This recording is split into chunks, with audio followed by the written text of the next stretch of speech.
ஆகாஷ்வாணி சென்னை வானொலி நிலையம்.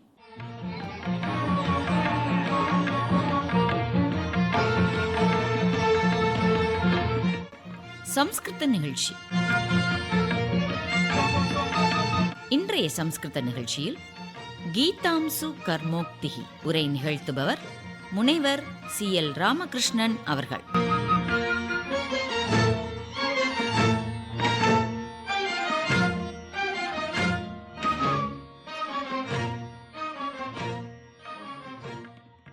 வக்ரதுண்ட மகாகாய சூரியகோடி சமப்பிரபா நிர்விக்னம் குருமே தேவ சர்வகாரியேஷு சர்வதா.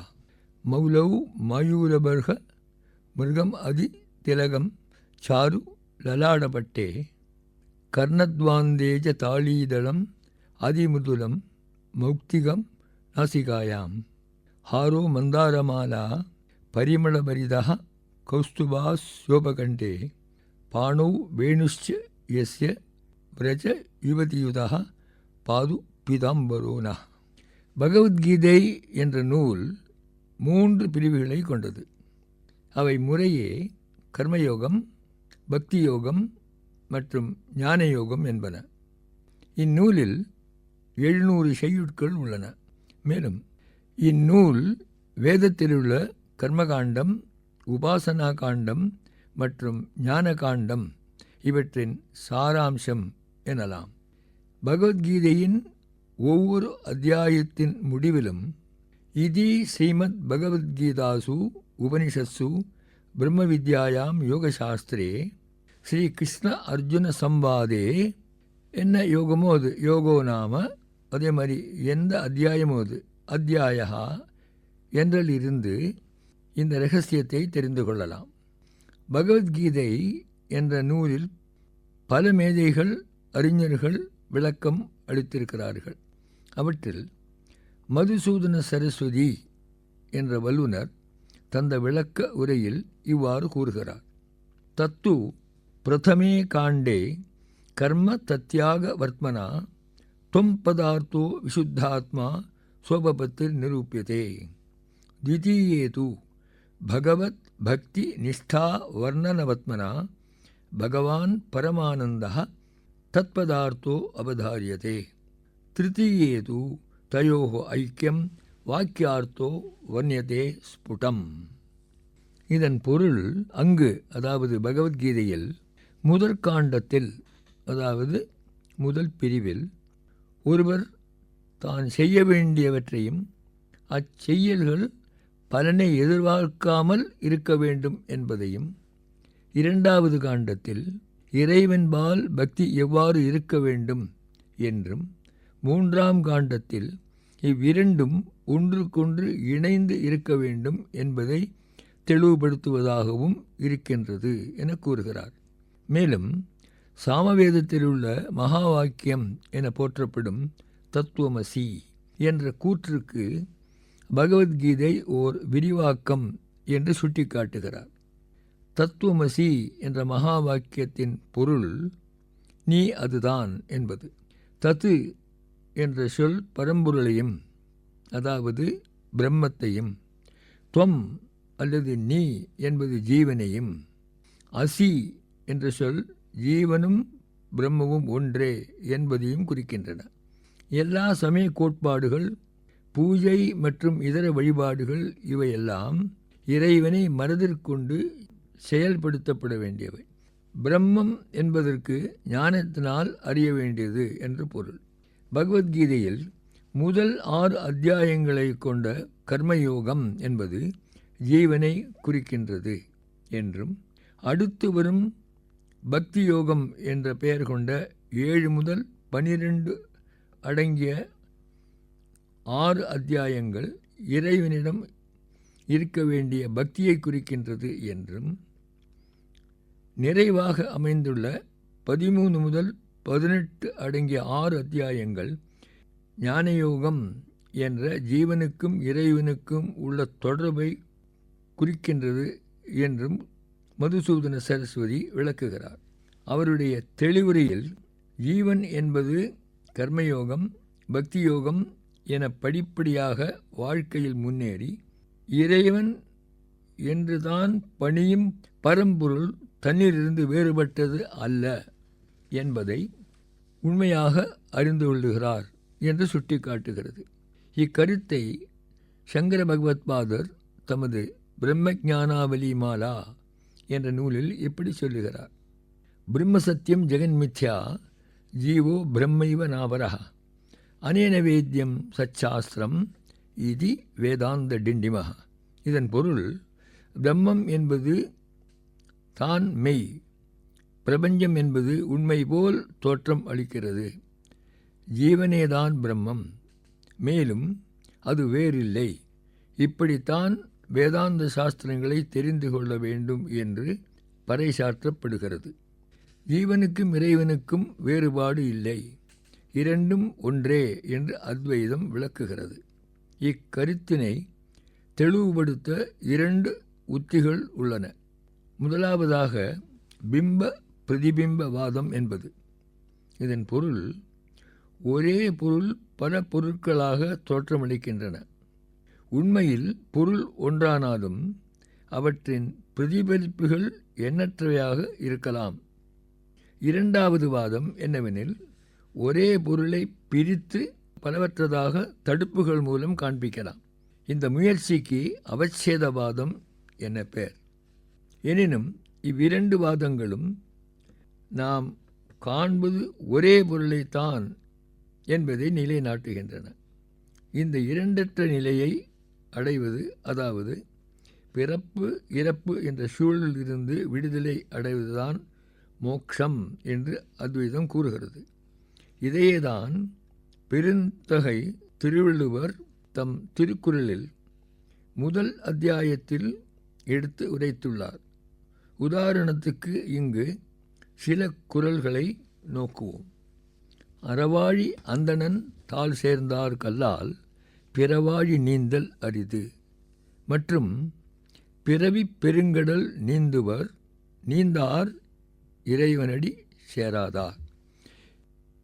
இத்தகைய பகுத்தறிவு அல்லது வகுத்தறிவு மனித குலத்துக்கு மட்டுமே உண்டு, மற்ற ஜீவராசிகளுக்கு இல்லை என்பது திண்ணம்.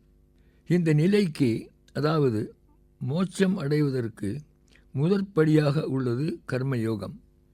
முதற்படி மட்டுமல்ல, முக்கியமான படி என்றே நாம் அறிவுறுத்தலாம். கர்மயோகம் மன தூய்மையை அளிக்கிறது. மன தூய்மை என்பது என்ன? நம் மனத்தில் அவ்வப்போது தோன்றும் அல்லது தலை தூக்கும் 6 எதிரிகளை அடக்குவதாகும். இந்த 6 எதிரிகள் முறையே காமம், அதாவது தேவையில்லாத ஆசை; குரோதம், அதாவது கட்டுக்கடங்காத கோபம்; மோகம் என்ற உண்மை அல்லாதவற்றை உண்மை என நினைப்பது; லோபம் அல்லது கஞ்சத்தனம்; மதம், அதாவது இருமாப்பு; மற்றும் மாத்சரியம், அதாவது சண்டை போடும் மனப்பாங்கு. அவனவன் தனக்கு உள்ள கடமைகளை எந்த வித எதிர்பார்ப்பும் இல்லாமலே செய்வது கர்மயோகம். கீதையில் 2 செய்யுட்கள் மூலம் இதை கண்ணபிரான் எடுத்து காட்டுகிறார். கர்மண்யேவ அதிகாரஸ்தே மா பலேஷு கதாச்சனா மா கர்மபலஹேதுர்பூஹு மா தேசங்கோ ஸ்வகர்மணி. கர்மயோகம் என்பது ஒருவன் தனக்கிட்ட பணிகளை செய்வதுதான் அவன் கடமை. அவன் அதற்கான பிரதிபலனை எதிர்பார்க்கக்கூடாது என்பதே. இந்த கருத்தை வலியுறுத்தி பலனுக்காக மட்டும் பணி செய்யும் மனப்பான்மை தவிர்க்க வேண்டும் என்றும், ஆனால் இட்ட பணிகளை செய்யாமல் இருப்பதையும் தவிர்க்க வேண்டும், அவற்றை செவ்வனே செய்ய வேண்டும் என்றும் இச்செய்யுள் வலியுறுத்துகிறது. இச்செய்யுளை கர்மயோகத்தில் அஸ்திவாரம் அல்லது ஆணிவேர் என்று கூறலாம். ஏனெனில் வேறு நோக்கத்துடன் ஒருவன் பணியில் ஈடுபட்டால் எப்படியாவது பலனை அடைய வேண்டும் என்ற உந்தலினால் முன்னம் கூறிய 6 எதிரிகளில் ஒன்றிலோ மற்றவற்றிலோ ஈடுபடுவான். ஆக மன தூய்மை இல்லாமல் போய்விடும். இந்த செய்யுள் ஒருவர் தனக்கிட்ட பணிகளை செய்ய வேண்டும், அதன் பலனை எதிர்பார்க்கக்கூடாது என்று அறிவுறுத்துகிறது. அதே சமயம் இட்ட பணியை செய்யாமல் இருக்கவும் கூடாது என்றும் சொல்லுகிறது. இந்நிலைக்கு நிஷ்காம கர்ம அனுஷ்டானம் என்று பெயர். கர்மயோகத்தின் சாராம்சத்தை 2 வார்த்தைகளில், அதானது நிஷ்காம கர்ம மற்றும் பல இச்சா ராகித்யம் என்று கூறலாம். இந்த மனப்பான்மை இருந்தால்தான் எந்தவிதமான எதிர்பார்ப்பும் இல்லாமல் தனக்கு இட்டபணியை செய்ய இயலும். இதன் விளைவினால் மகிழ்ச்சியோ அல்லது இகழ்ச்சியோ இல்லாமல் இருக்கும் சமநிலை அடைய முடியும்.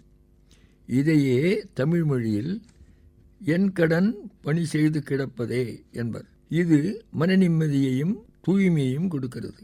இந்த அஸ்திவாரத்தின் மேல் நமக்கு இறைவன்பால் பக்தியை நிரப்பி அதிலிருந்து ஆத்ம ஞானத்தை அடைய வழிவகுக்கின்றது. ஆக கர்மயோகம் பிறவி பலனை, அதாவது மோட்சத்தை அடைய ஒரு உபாயமாக நிகழ்கிறது.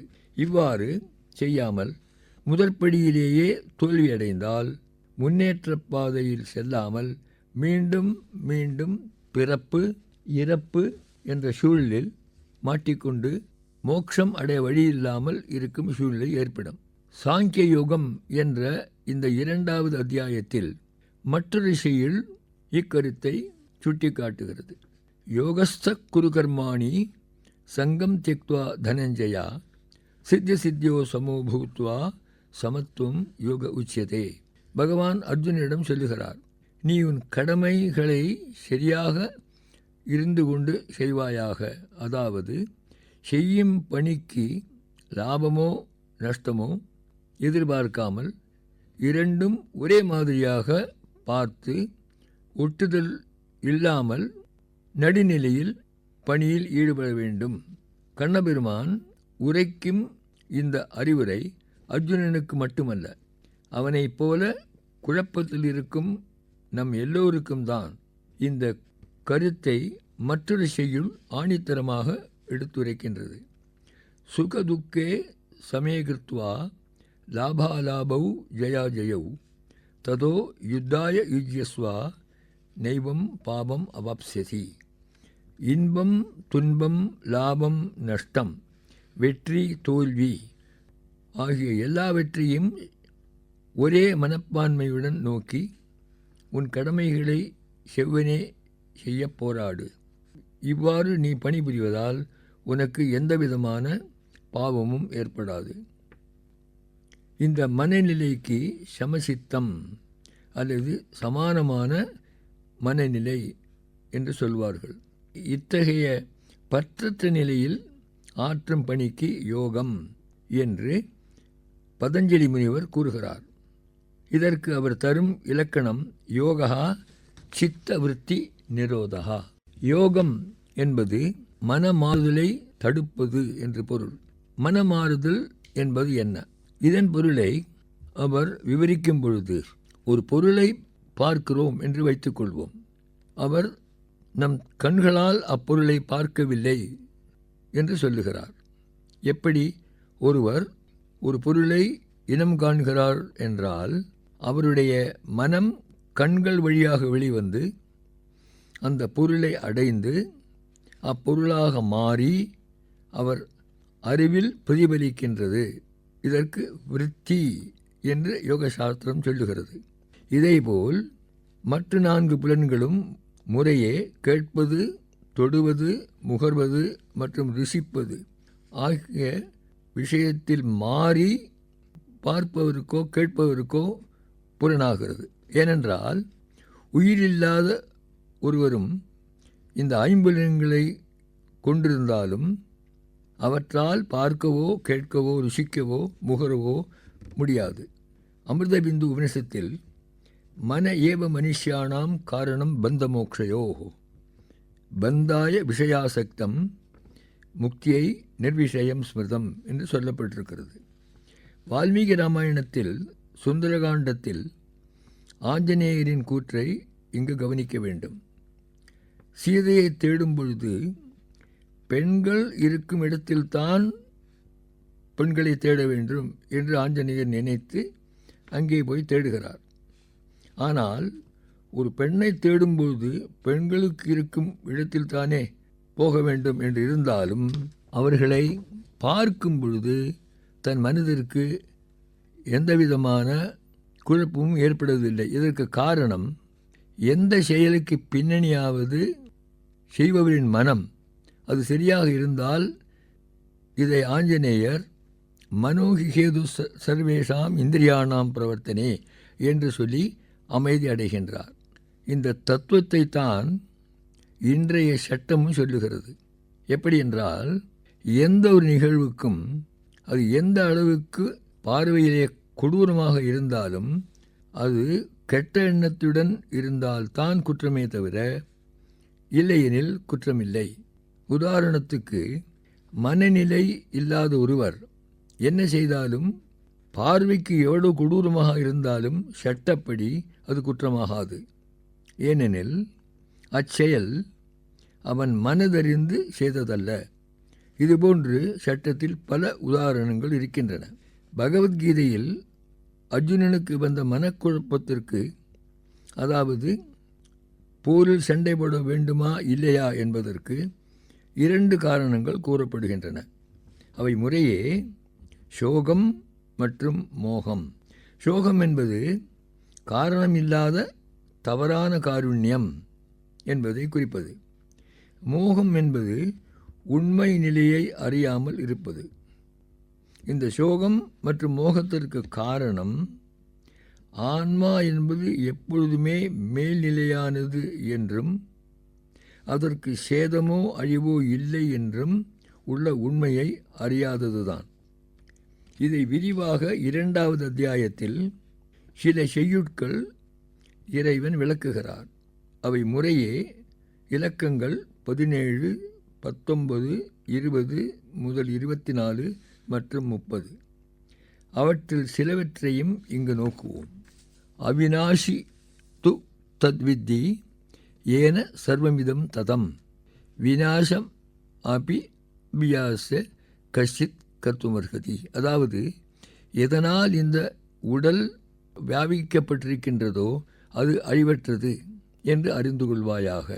இந்த அழிவில்லாத ஆன்மாவுக்கு எவரும் சேதம் விளைவிக்க முடியாது. ஏனம் வேத்திஹந்தாரம் யஸ்சைனம் மன்யதே ஹதம் உபௌதௌ ந விஜானீதா ந அயம் ஹந்தி ந ஹன்யதே.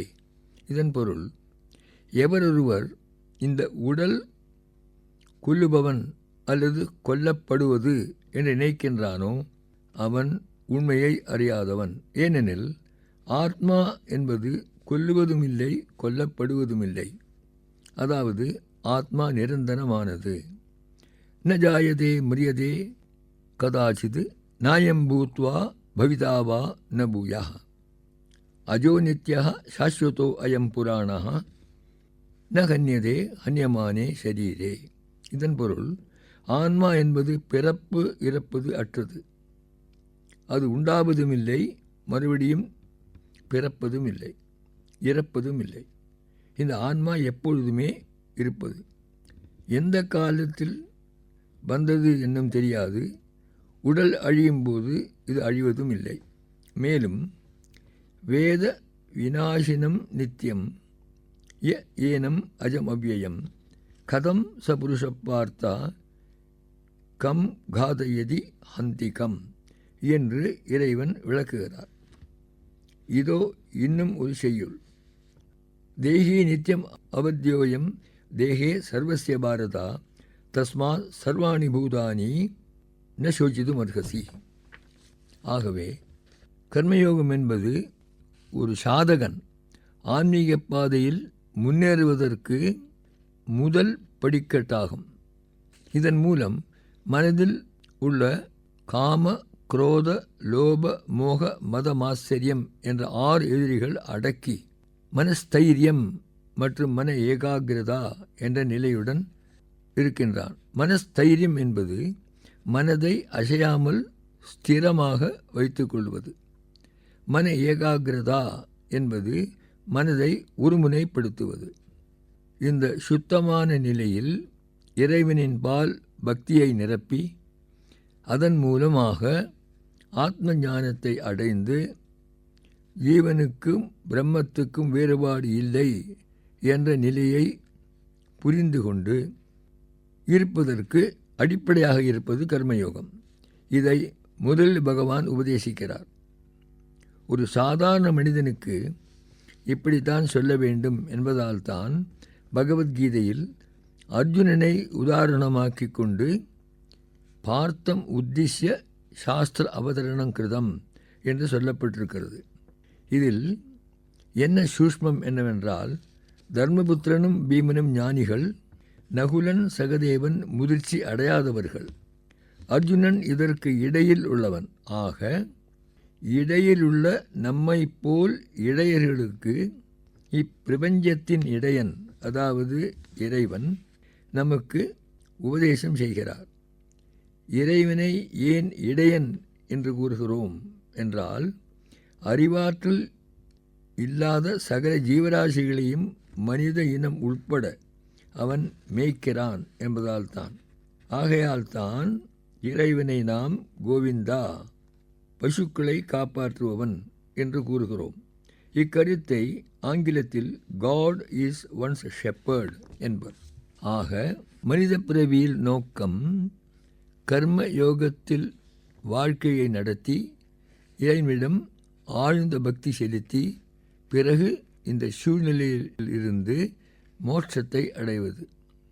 இத்தகைய பகுத்தறிவு அல்லது வகுத்தறிவு மனித குலத்துக்கே உண்டு, மற்ற ஜீவராசிகளுக்கு இது இல்லை. அதனால்தான் பகவத்கீதை மோட்ச சாஸ்திரம் என்று சொல்லப்படுகிறது. சாஸ்திரம் என்ற சொல்லுக்கு இலக்கணம் சாசனாத் திராணநாத் சாஸ்திரம். இதன் பொருள், சாசனம் என்பது உத்தரவு, திராணம் என்பது காப்பாற்றுதல். ஆக உத்தரவுபடி ஒருவர் வாழ்க்கையை நடத்தி கொண்டிருந்தால் அவரை காப்பாற்றும். காப்பாற்றுவது என்று சொன்னால் மோட்சம் என்று இங்கே பொருள்.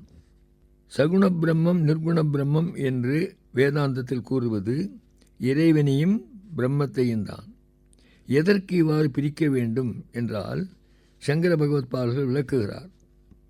ஏவம் ஏகமபி பிரம்மா நாம ரூப உபாதி சம்பந்தம் தத் விபரீதம் சர்வோபாதி விவர்ஜிதம் உபாஸ்யத்வேன ஞேயத்வேன ச வேதாந்தேஷு உபதிஷ்யதே. அதாவது பிரம்மம் ஒன்றுதான் என்றாலும் பெயர் உருவம் என்றவற்றாலும், அதாவது இறைவன் அல்லது இறைவி என்ற உருவங்களிலும், இத்தகைய உருவங்கள் இல்லாத நிலையிலும் பிரம்மம் அறியப்படுகிறது. ஆகவே பக்தி மார்க்கத்திலும் ஞான மார்க்கத்திலும் பிரம்மம் ஒன்றாக இருந்தாலும் அது இவ்விரண்டு தோற்றங்களிலும் உணரப்படுகிறது என்று தெரிந்து கொள்ள வேண்டும். ஒவ்வொரு ஆன்மாவும் இறைவன் என்று தத்துவ ரீதியாக நோக்கினால் பிரம்மம் என்று, ஆத்ம ஞானத்தால் புலப்படும் என்பது அத்வைதத்தின் கூற்று. இதை ஆ பிரம்ம பிபீலிகாதி தனுஷு என்று சொல்லுகிறார்கள். அதானது பிரம்மம் தொடங்கி ஒரு சிற்று எறும்பு வரையிலும் இந்த ஒன்றே உள்ளது, அதாவது பிரம்மமே ஊடுருவி இருக்கின்றது என்று பொருள். அத்வைத கூற்றின்படி இந்த பிரம்மாண்டத்தில் ஒன்றுதான் உண்மை, மற்றவைகள் உண்மை போல் தோற்றம் அளிக்கின்றன தவிர உண்மை அல்ல. ஆப்ரம்ம பிபீகிலாதி தனுஷு என்ற சொற்றொடர் இதற்கு சான்று. கர்மயோகத்தில் ஆரம்பித்து பக்தியோகம் மூலமாக ஆத்ம ஞானத்தை, அதாவது ஜீவன்தான் பிரம்மம் என்ற நிலையை அடைவதுதான் மோட்சம். மோட்சம் என்பது நாம் எங்கோ சென்று அடைய வேண்டிய இடம் என்றது அல்ல, அது வாழ்க்கையில் ஒரு நிலை. ஆகவே நாம் எல்லோரும் ஆன்ம ஞானத்தில் இப்பிறவிலேயே அடைய வேண்டும். அதற்கு ஜீவன் முக்தி என்று பெயர். ஜீவன் முக்தர்களாக ஆக வேண்டும் என்று பகவத்கீதையில் கூறப்படுகிறது. இதற்கு திருவருளும் குருவருளும் கிடைக்க பிரார்த்திப்போமாக. ஸ்ரீ குருப்யோ நமஹ.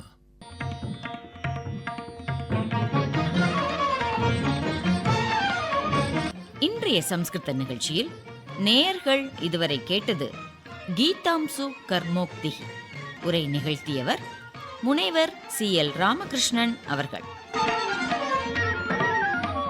இத்துடன் இன்றைய சம்ஸ்கிருத நிகழ்ச்சி நிறைவு பெறுகிறது.